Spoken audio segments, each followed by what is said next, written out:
Roll call? Chisel, Here. Neal, Here. Carlson, Here. Luce, Here. Bergen, Here. Hadley, Ross Hadley. He's up there.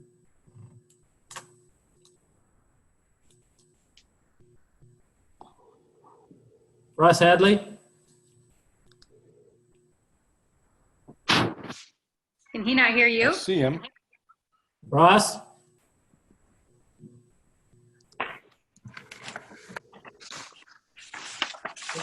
I heard him at one point. I know, he said we were dour. yeah. Here, let's do it this old fashioned way. Ross, Everybody hold their signs up. yeah. Johnson, What?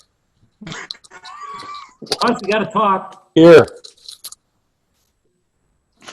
I said here. Thank you, Johnson. I think I heard Ross. Yeah, we think we did. That later on, that might not be good enough, but okay. Public comments.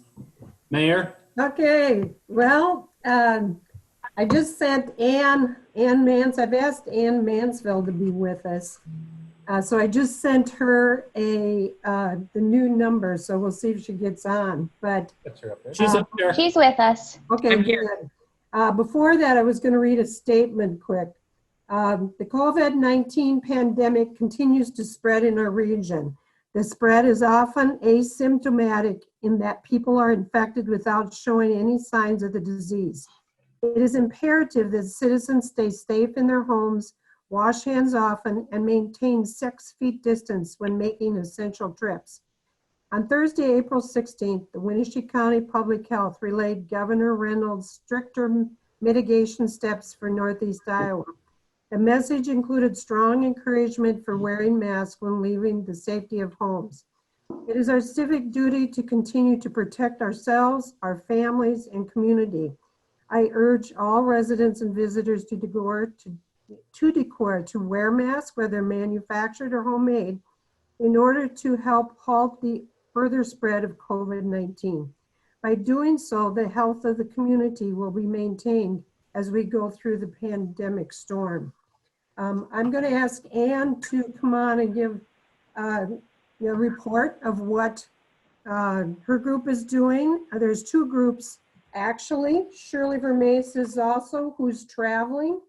But Ann, do you want to kind of give an update? Prior to that, I will tell you that their report is in the Dropbox as well. Hi, everyone. Hope you're all doing well. I've been asked just to come tonight to see if there's any questions. There was a report that was provided today that gives an overview. Many of you are aware that there's been several coordinated groups in the community. I'm working with a smaller group that's about 35 people. Shirley Vermace has between 70 and 80 people that started out on a Facebook page.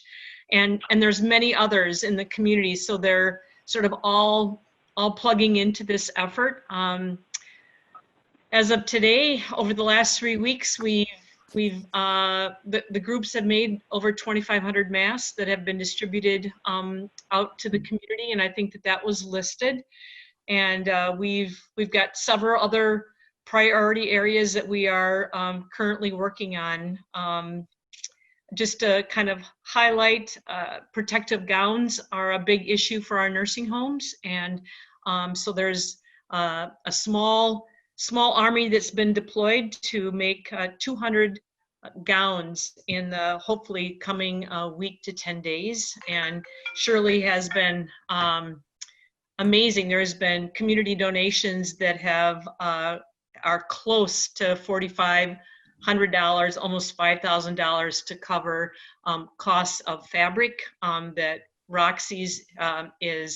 Roxy's is ordering at cost. There's been donated fabric by Walmart. I mean, there's a listing, and we are keeping very close track so that at the end we can give a report. I mean, I apologize. We are doing our best to stay ahead of volunteers and just keep track of everybody that's doing the work, where the masks are going, and everyone that's donating materials and money. I do know that Sean had sent them volunteer recording sheets as well. And so there are people that are keeping track of that. Yes. I'm happy to answer any questions that anyone has. Any comments? I'd give a big shout out. Thank you. I mean, between you and the Teamsters Union, it's just been such a great blessing to our community, and you guys have been extraordinary. So thank you for organizing. I wish I could highlight all the volunteers. They're amazing, and the work is just to stay ahead of them, to be very honest. They've been a great group. And if there's anybody that's looking for a mask, or any group that's looking for a mask, do we give your number, or have them get a hold of you or Shirley? Get a hold of me or Shirley. I can provide my email. I check it every day, several times, and Shirley is doing the same. So just to review, we attempted to get to what we considered essential frontline workers, sort of in our first go through the community, and ideally we'd love to have some of those individuals have a second mask, and so please don't be shy about asking. Towards the end of last week, we were able to put a community bin, and it is near Shirley's neighbor, the Leuenbergers, and they are managing, and over 385 masks went out starting Saturday morning to this morning with a donation. And we've got donations that came in from people picking up masks that we are now going to use to get some materials. A lot of the fabrics being donated, but for example, the food pantry would like 400 masks. We've been asked by the courthouse today for 100 masks for the May 4th voting. We see groups or departments or businesses kind of deciding as they go forward that they'll need them. So don't hesitate to ask one of us. We'll add you to the list, and we're working together to meet the needs. Okay, very good. I appreciate it greatly. Thanks, Ann. And I don't know if Shirley was trying to get in. We had the wrong number, but she was also traveling, so. Okay. Shirley's efforts have been the major force here, and I just want to make sure that that is known. Her group was started before I started with a small group, but we are now working very closely together to meet the needs. Okay, very good. Thank you. Thank you very much. Okay, consent agenda.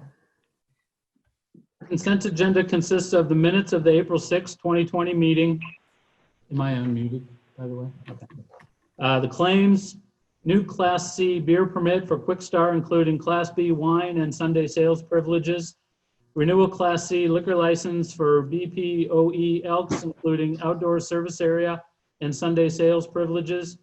Renewal Class C beer wine permit for Dixie's Beer Garden, including Sunday sales and outdoor service area privileges. New Class C liquor license for Magpie, including Sunday sales. Renewal Class B beer permit for Toppling Goliath, including outdoor service area and Sunday sales privileges. Resolution 3067, setting a date for a public hearing on the proposed plans and specifications, form of contract, estimated total cost of the public improvement, and award of contract, therefore, for the 2020 Locust Road and Utility Improvement Project. Iowa DOT letting hearing on Monday, May 4, 2020 at 5:45 p.m.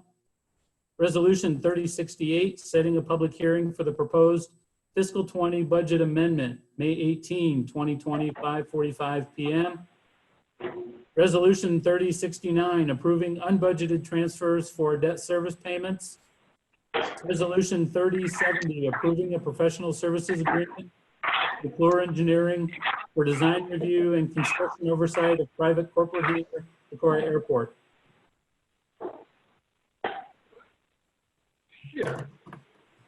I move to approve the consent agenda as presented. Second. Any further discussion? Roll call. Bergen, Aye.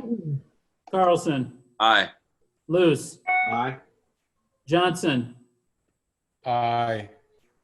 Hadley, Aye. Neal, Aye. Chisel.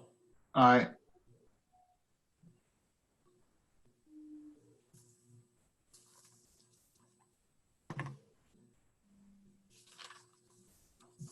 Hey, you got it? Got it. Okay, thanks. Okay, public hearing on plans, specifications, form of contract, estimated total costs, and accepting bids for the 2020 airport driveway improvement projects. Just an overview for the city council. The airport driveway entrance and parking area bids were opened on Wednesday, April 8th at 11 a.m. Bid information has been verified and approved by the FAA and the city's consulting engineer. The results are there were 3 bids received. Wick's Construction of Decorah was low bid at $339,872.50. These numbers do not include the engineering fees or design fees. I did outline those for the council. Total project cost then is $409,560.50. And during the April 15th Airport Commission meeting, the commission voted to recommend approval of the bids and award of the contract to the apparent low bidder, which is Wick's Construction Incorporated of Decorah. One other note, during the airport meeting, it was also learned and verified that because of the federal COVID-19 stimulus package, the FAA was instructed to fully fund all projects in federal fiscal 20 and federal fiscal 21. This project qualifies for 100% full federal funding because of that stimulus package, instead of the usual 90% FAA and 10% local match, thus saving the city just over $40,000. So it's the Airport Commission's recommendation that the council accept the bids and award the contract to Wick's Construction. Okay, I'll open the public hearing. Is there anybody that wishes to speak to this project? I'm not hearing anybody. I'm not seeing anybody raise their hand. So I'll close the public hearing. Consider Resolution 3065, approving the plans, specifications, form of contract, estimated total cost for the 2020 airport driveway improvement project, and awarding the contract. Councilperson Luce would move 3065. Second, Hadley. Any discussion? Roll call? Luce, Aye. Hadley, Aye. Neal, Aye. Chisel, Aye. Bergen, Aye. Carlson, Aye. Johnson. Aye. Public hearing to consider bids for the lease of airport farmland. The Airport Commission had met and set a date of April 14th to receive bids on farming the land through a 3-year lease at the airport on the tillable land surrounding the runway and buildings. The Airport Commission is recommending the council consider the bids as presented. They do recommend the grass and hay or alfalfa crop instead of or in favor of corn and soybean rotation due to lower maintenance of that crop and the safety factor. Grass and hay, alfalfa tends to attract less wildlife, less critters, thus making it a safer environment. As of April 14th and per the recommendation of the Airport Commission, Daryl Hovden had the low bid for grass and hay at $120 an acre for a 3-year contract. Since that time, the city has received an additional bid, and that bidder is here with us this evening. Let me find that information so I can give that to you correctly. As is usual and customary, bidders would be allowed to submit bids tonight or increase their bid during this public hearing. So an additional bid was received by Dave Holthouse for alfalfa, a 3-year contract at $190 per acre. So right now, Dave Holthouse has the high bid for the preferred crop and time frame of $190 per acre. And he would like to say something. But first, I would ask City Attorney Anderson if you have anything else to add to the process? No, I think the process we used this time was try to solicit as many bids as possible with the preference for the grass and hay, but to give everybody an opportunity to essentially up their bid if there was another higher bid that came in the first round. So again, the goal is get the highest bid, but also the city council isn't bound by the cash price. It can take into consideration the benefit of the grass and hay option as what was recommended by the airport commission, as Chad said, because of the safety and maintenance issues involved. So is the new bid you just mentioned for hay and as well, or is it for corn? It's for hay. It's for grass Okay. and hay. So the new bid is higher and for grass and hay. Yes. And Dave Holthouse is here and he had a comment. Okay, I'll open, how about if I open the public meeting first? Yes, okay, fair enough. Open the public meeting for comments, and there's somebody there. Okay. Did I read it wrong? Wasn't it set up for 5 years? No, it's 3 years. 2 years? John, his question was, he thought it was set up for 5 years. No, the advertisement, I believe, was for 3 years. Council isn't necessarily bound. We cannot go over 3 years right now, just because that's what we put into the notice. I can double check that.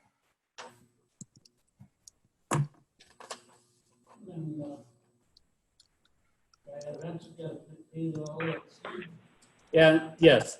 So the other question is, the guy that rents it has to pay for all the seed and input costs, and that is correct. And have any corn and all that then? No, the bid right now, he's asking if we can have any corn on any of the acres. And I think, no, the bid would be for the preferred crop. John, comment on that? It's whatever the council agrees to, but it needs to be locked in the lease and decided tonight, because again, the airport commission preferred hay and alfalfa, and if we're going to take a lower per acre cost in return for a guarantee of alfalfa, then that's the agreement that the parties are bound to. I concur. We need to stick with grass or hay for the entire contract. I agree too. Was there any other comments during this public hearing? You see any on your end, Chad? No, Dave's the only one here. Okay, Well, with interest. Let's pause. okay. I'll close the public hearing. Resolution 3066, accepting the bid and approving lease for airport farmland. Can you restate that again, who that bid is and what? Yeah, I was just waiting to see if there was anybody else that was looking to Okay, jump in here based on phone numbers or anything. Is there anybody else online that wishes to comment?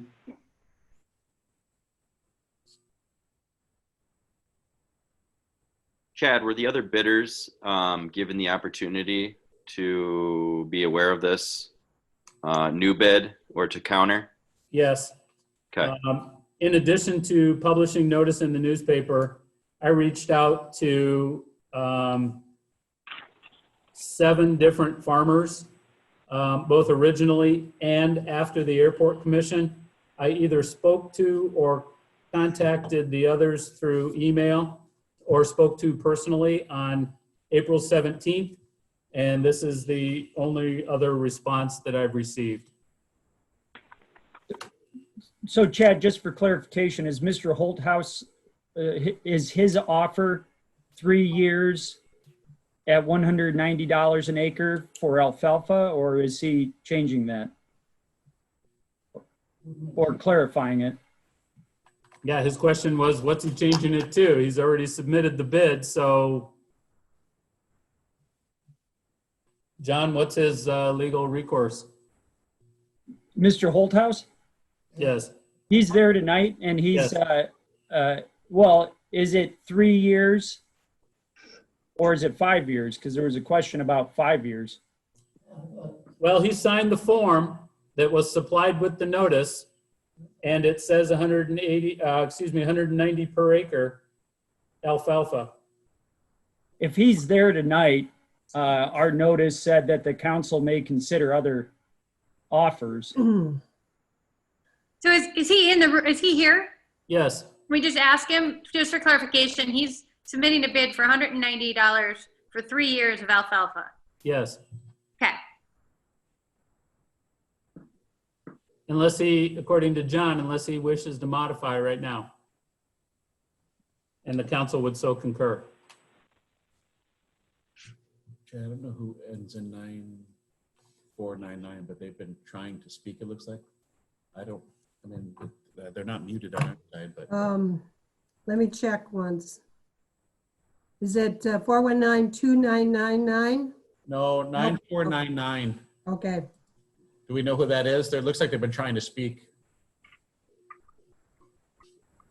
I don't know. Who's 9499? That's me, Who's me? Sarah, Okay. with Decorah newspapers. Okay, thank you, Sarah. Would you like to put in a bid to lease the farm ground at the airport? No, Okay, I she did said no. not know you could hear me. Okay. No, your button keeps going green on our screen, so it's like you're trying to talk to us. Okay, sorry, I'm not. You No can worries. you can just put on mute. Okay, I move to accept the high bid for grass and hay for 3 years from Mr. Holthouse for the agreed upon amount.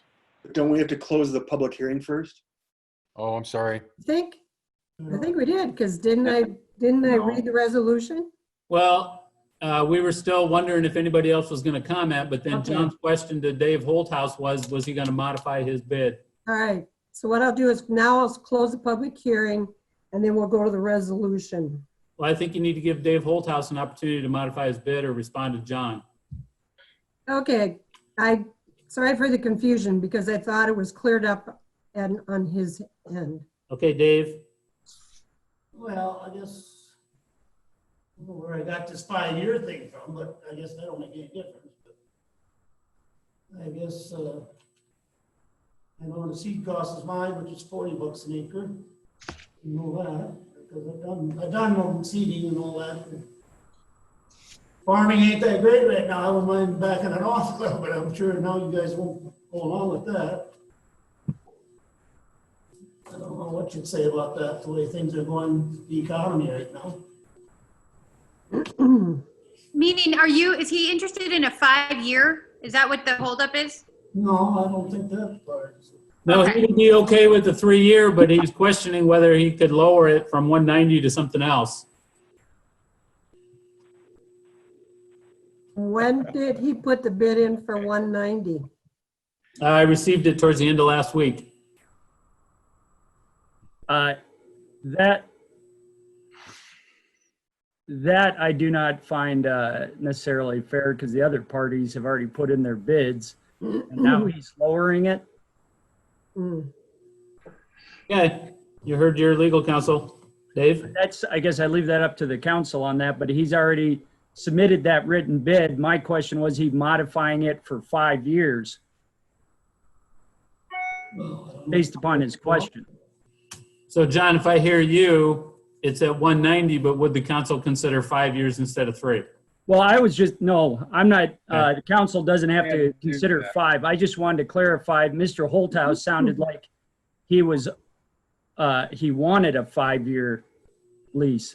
Right now, what I hear is he submitted a written bid for $190 an acre for 3 years, and that's his bid. Yes. But the final, Unless he I thought, withdraws it. wasn't the first year you could have corn the first year, and then after that, they had to be seeded down? But Nope. For corn. He's questioning whether the first year could be corn and then grass after that, and that was not the way that the notice was written.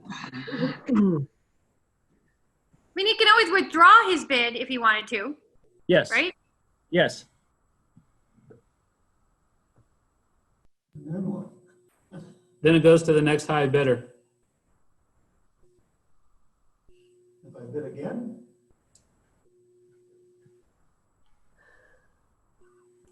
I would say no, he's already submitted his written bid. The notice for the city council was the city may accept other bids, either written or verbal, prior to or at the city council meeting when it considers the farm lease. Started out too high, I guess. Well, that was- So Dave has the choice to either withdraw or stand. Yes. so the next slide, that would be Darryl. Yes.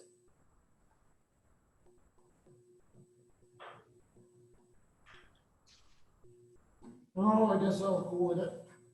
He's going to let it stand. And I'd move to approve it Close the public 3 hearing. years. Second. Okay. I'm sorry, who moved? Was that Randy. Johnson? No, Randy and then myself seconded it. Sorry. Johnson did it the first time. All right, so the motion to accept the bid from Dave Holthouse for 190 an acre for 3-year agreement for grass and hay. We have a second by Carlson. Any Any further- discussion? Any further discussion? Roll call? Chisel? Aye. Carlson? Aye. Luce? Aye. Johnson? Aye. Hadley? Aye. Bergen? Aye. Neal? Aye. Okay, it's all yours. Okay, public hearing regarding chapter 5.28, rental property, short-term rentals. Gonna get background on that, Chad? Yep.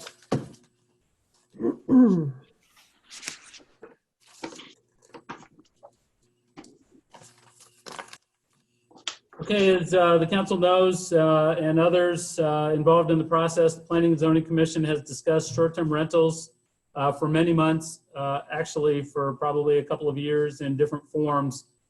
Some of the reasons for opening this discussion included a small number of complaints directed at zoning issues related to short-term rentals, such as parking and noise. Others were concerned about the prevalence of short-term rentals and their impact on affordable housing. The Planning and Zoning Commission has now recommended amendments to and language be added to the existing city rental inspection code and program. The proposed amendments to chapter 5.28 have been reviewed by the city council during its February 24th work session and discussed and input received during several different dates and meetings through planning and zoning, downtown retail, chamber, betterment, or SMID meetings over the last 5 or 6 months. During the work session, the council recommendation has been put forth to consider adopting the proposed amendments, namely incorporating short-term rentals into the registration and inspection program already in place for long-term rentals. Council has now set this time as a public hearing on the matter. And just for council information, at the time that I wrote the background notes, there were no additional comments received at City Hall other than what had been previously discussed. Except today, I did receive 2 inquiries, one for a copy of the ordinance, which I sent to that person via email, and another, I think I sent information out to the council that the individual requested that this public hearing be postponed due to the current pandemic crisis. Other than that, I don't have other comments. Okay, I'll open the public hearing. Are there individuals who wish to speak to this? Yes, Melissa Cook, I'd like to say a few things. Can you state your address also, Ms. Melissa?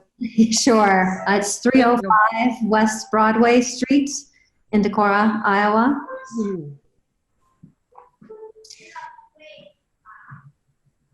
So, yeah, I wanted to say that this is coming from a perspective of someone who's been using these short-term rentals for at least a decade. So I do appreciate them, definitely. But being a new person or new family moving here, we have some concerns about the numbers. And Chad didn't share them in his intro, but I'm sure he can, about the increase that we've seen over just the past few years of doubling and tripling and lots more Airbnbs. So it was mentioned the access to affordable housing is an issue. It's also neighborhoods and neighbors. I shared with both Emily and with the mayor some research on this. And I think the summary, this quote from it that is really kind of summarizes, do you care more about tourists or do you care more about the people who live in them? And so how you treat Airbnbs reflects that. So if you care more about tourists, you leave it wide open. Anybody can have an Airbnb. Even if they don't live in Decorah, they can buy a property and they can buy multiple properties, and it doesn't matter because you care about tourists. So a lot of cities and smaller towns have put restrictions on that because they care about the neighbors and people having neighbors and not just transients coming through next to them. So people who own and live in a home can rent their room. So these are some of the things I've been reading more recently of the restrictions. So people who own a home and live in a home can rent a room or rent rooms out, and one property, maybe one property per person can have an Airbnb, not someone can have like 5 or 7. And some people have kept it local too. You have to live within a certain vicinity of the area to own a property in the town. Because right now we have people who live in Minnesota and who live in other places owning properties here. So yeah, that's our concern. You know, we moved to Decorah because of its community, and Airbnbs, unfortunately, Airbnb as an organization recognizes this. Airbnbs change and get rid of community because they're for tourists. Thanks, Melissa. So we talked a lot about the numbers in Decorah at I remember this at our committee meeting, and I think planning and zoning deliberated quite a bit about it as well. And I think I'm going to ask Chad, I'm going to put you on the spot, Chad, can you review, I know that it was talked about and looked at and then sort of determined, correct me if I'm wrong, please, that we don't have an easy sort of way in which to limit, only because in any one neighborhood there isn't even like a percent recognized that we have, but also this idea that they're actually shrinking, like we're seeing fewer and fewer, and people felt like it was a self-regulating market. But Chad, do you want to speak a little bit about when that came up at P&Z? So when the Planning and Zoning Commission first started deliberating on this issue, one of the things that they looked at was a model that is used in other cities, for example, Iowa City, which places a cap on the number of units per a defined neighborhood. So for us, let's say, for example, Minowa Heights, and they might put a cap on that of 30%, no more than 30% of the housing stock in a neighborhood could be licensed as short-term rentals. And so the Planning and Zoning Commission looked at that. They asked me to generate a map of all known units in the city's jurisdiction in the corporate limits, and we did that. And what Emily is referring to is the map had pretty good dispersion. In other words, we couldn't look at one neighborhood and say there were too many in that neighborhood. It just didn't click with a number that made any sense. Most of the neighborhoods had 1 or 2. So there was pretty good dispersion throughout the community. And so when the Planning and Zoning Commission looked at that, they said that's not a way to cap or regulate. They did talk about restricting them to certain zoning districts, But at the end of the day, their deliberation fell on the fact that we allow long-term rental units, your traditional rental units, in any zoning class. And so it seemed counterintuitive that we would restrict short-term rentals to any one particular zoning class when we weren't doing that for the long-term rentals. That then spurred into, why are we trying to recreate the wheel? Why don't we just take our long-term rental license and inspection program and make it fit for our short-term rental programs? And to the point I think that Emily made before in terms of the growth that we had seen, we're somewhere in the neighborhood of 50 units in the city limits of Decorah. Obviously, there are many more in areas and neighborhoods around the corporate limits or throughout the rest of the county, but that's about the number that we have.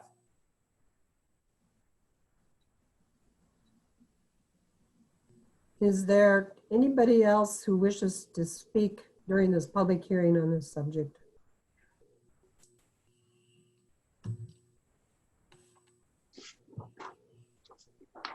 Okay, I'll close the public hearing.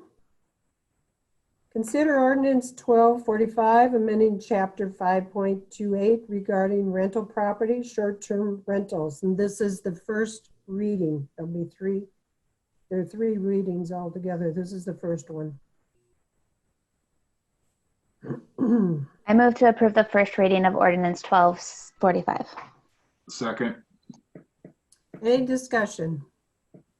Mayor, I would just simply add in terms of the phase-in period, it is recommended in the ordinance that it become effective on July 1 and that a grace period be given.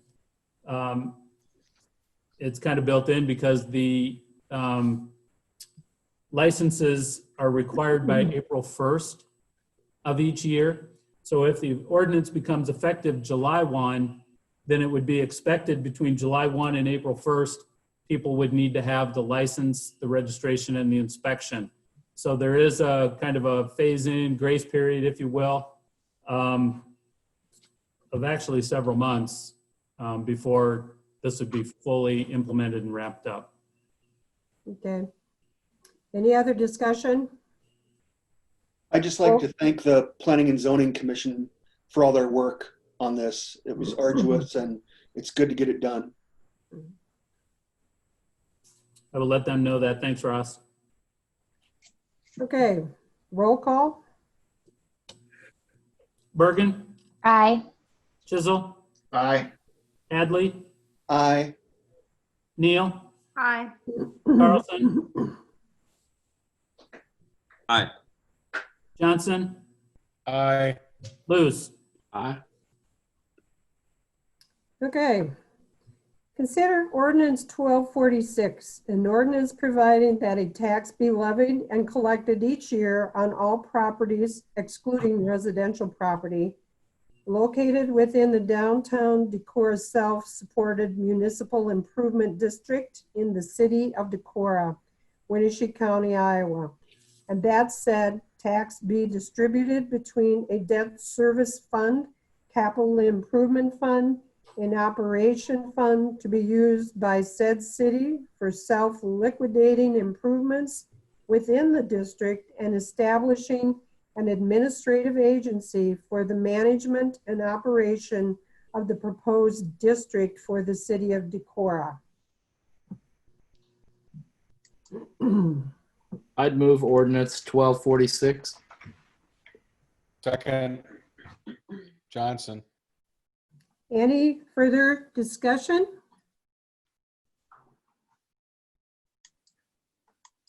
Roll call. Luce, Aye. Johnson, Aye.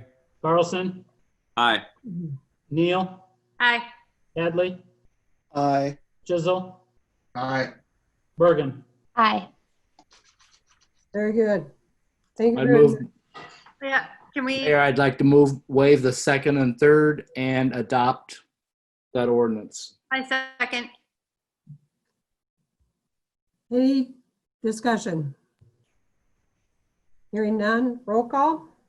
Luce, Aye. Neal, Aye. Chisel, Aye. Bergen, Aye. Hadley, Aye.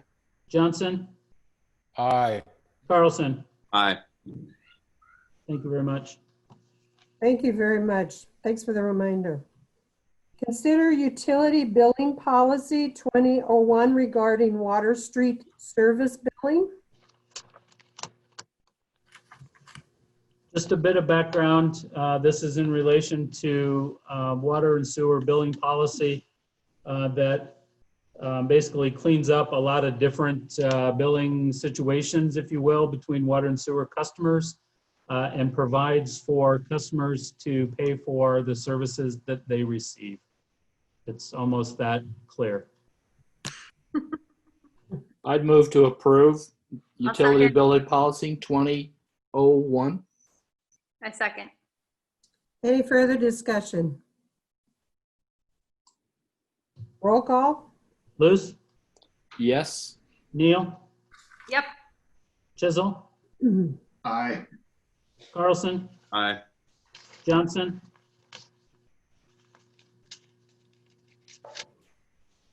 Hadley, Aye. and Bergen. Aye. Very good.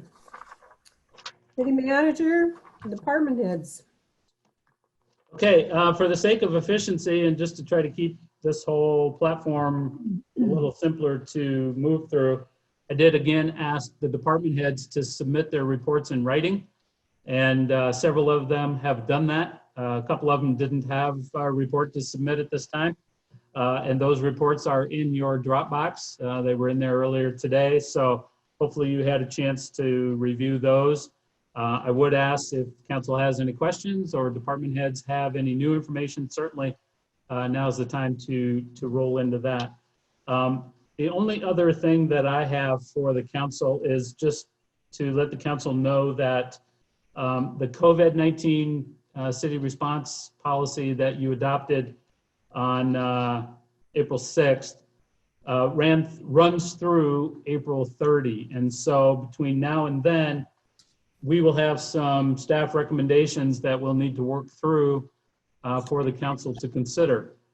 We know that things are ever changing in the world that we live in today, and we know that the next 10 days we'll see new challenges present themselves.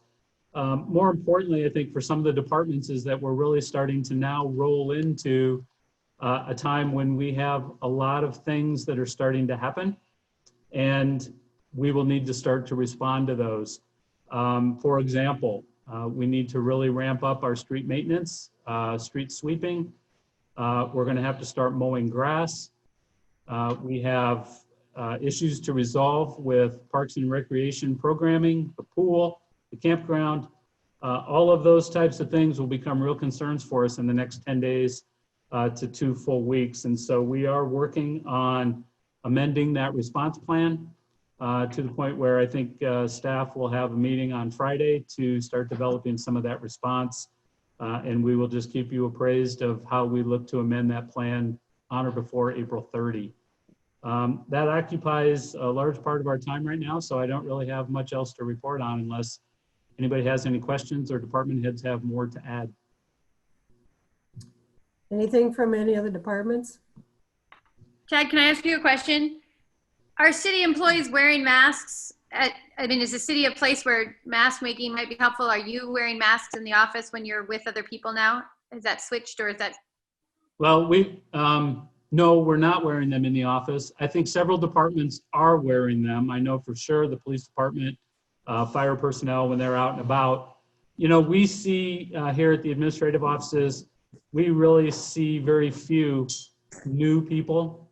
And so it's been all of us staff marinating together for the last 3 or 4 weeks. And so there's not a whole lot of new interaction. That's not to say that some of us don't have masks and that we wear them out in public or in other places. But day to day, we tend not to wear them in the office, right? But in your office, you have done moving around of staff in an appropriate way. And I know that the people who are in offices now have their doors shut somewhat unless they're busy working. I'm actually working out of the city council chambers now. And Lisa is back where I was. So there has been appropriate distancing for all of your staff in your office. And I think the other, I know Andy has done similar as far as that, but I know Wanda mentioned too about collecting numbers of people who would, or departments, and how many they would want if they need masks, additional masks, and that you'd be getting that to the appropriate people who were making masks. And Wanda does have an update on that she'd like to share. Good. Yeah, I did that today, and I have, actually with Kristen's help, we have somebody at the library who's making masks. And so we will be getting those masks through there. I got a couple other non-COVID related things. As you may expect, surprising that life goes on and we have other things that we have to deal with. Just a quick update on our restrooms that we're working on here at City Hall, because we had some problems with plumbing, and so we just had to move forward with doing some work there. The floors have been completed. They now need to set for about 3 days. Early next week, stools and sinks and plumbing will be changed out and put in. Dividers have been ordered and will be installed within the next few weeks. The two restrooms here right in City Hall were not remodeled as part of the 92-93 remodel. And to the best of my knowledge, they are the original 1959 restrooms. So it was time. Some of that stuff we just could not work with anymore. It's going to be approximately $10,000 cost by the time it's done. But I think you will be very pleased with the result of those restrooms. I was advised today that our boiler needs an additional tank. That's going to cost about $1,600. So we're moving forward with putting in an additional water tank to make that boiler really operate appropriately. And then also at City Hall today, we were advised of some serious issues with brick flaking off our building around different parts of the building, mainly on it appears to be worse on the west and south side of the building, along with the chimney. We had somebody up looking at one of the air conditioning units earlier today, and there was an incident that happened with some of that brick that's flaking off in the wind. And so I'll keep you apprised as to what's going on with that. I do have someone coming in who's going to remove all that loose brick material so it doesn't flake off in the wind and get blown around, causing a safety concern. I'm not exactly sure where we'll go after that, but we'll keep you up to date with what's happening. Hey, thank you. Thank you very much. Let's see, any other comments? The only comment that I have is it's actually volunteer week. I'd say that we've had a lot of volunteers out and about and working. We have, I know the fire department has been a little busy. I know Zach reported, but I appreciate all the volunteer work that we have in this community. Is there anything else? Mayor, I just wanted to comment about the appreciation for the SMID vote, and also appreciations for the SMID district and the work they do in supporting our community. Thanks, Dave. Let's see, any other council? No, I want to also echo, and Ann talked about the mask making, but I think in general, it's great to just hear stories, whether it's on Facebook, social media, city site, of all the people who are just stepping up and doing things to help each other out in our community. It's really great to see how times like this bring people together. I really love that. I love watching the good news happening.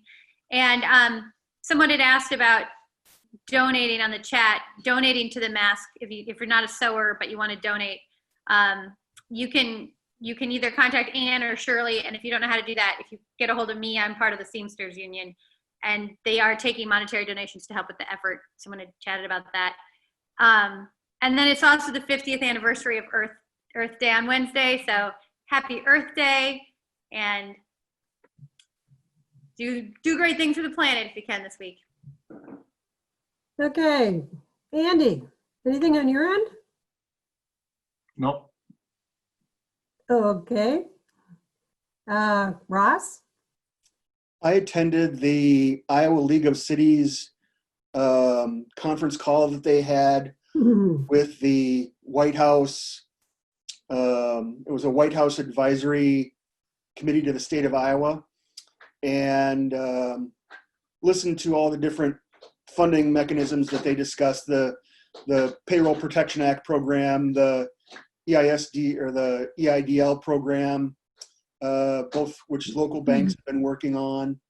But the thing that I thought was interesting was that they were encouraging communities to be more proactive in requesting testing at their nursing facilities and healthcare facilities, because the testing capacity does exist, that we're not asking for enough testing. And I'm not sure how to go about that, whether it's through Winnebago County Public Health or whatnot. But his words were to make sure that you take advantage of your testing ecosystem, which included the state lab, the University of Iowa, any local testing that's possible, to be proactively testing those facilities that are at the highest risk.